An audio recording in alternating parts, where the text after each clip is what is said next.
आत्मा समझेगा तो निर्वाण को पावेगा। यदि पर पदार्थों को आत्मा मानेगा, इतनी सी बात है। देखो कितने, ये आपको पता है, ये जितने सारे आपको ग्रंथ दिखते हैं और आप सोचते कितने मोटे मोटे ग्रंथ हैं, ये तो सब टीका करने से, भावार्थ करने से, समझ में, इसलिए मोटे हो गए। आचार्य तो बहुत कम में कह के जाते हैं बात।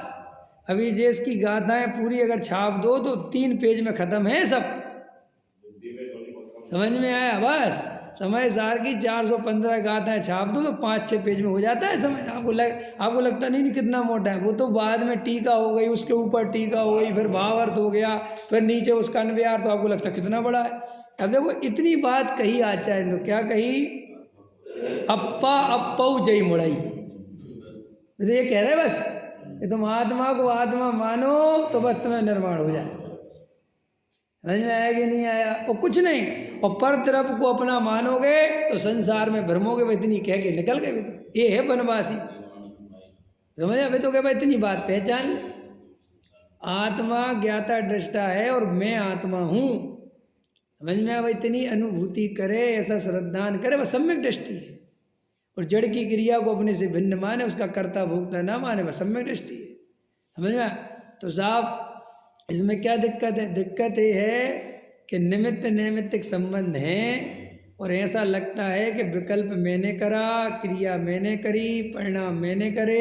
ये जो लगने की बीमारी है, भाई ये छुड़ा दो तो सम्यक दृष्टि हो जाओगे।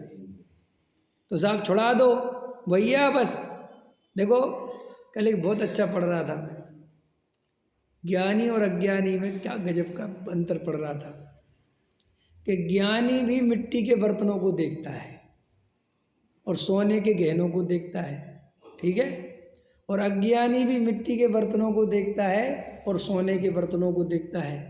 तो बोले दोनों के देखने में अंतर क्या है?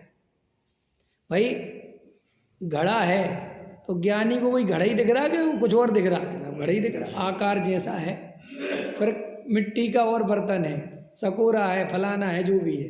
फिर सोने के गहने हैं, कंगन है, हार है, करधनी है, बाजूबंद है, अलग अलग आकारों में दिख रहा है ना। तो ज्ञानी और अज्ञानी के देखने फर्क क्या है कि ज्ञानी को उन सब में एक दिख रहा है।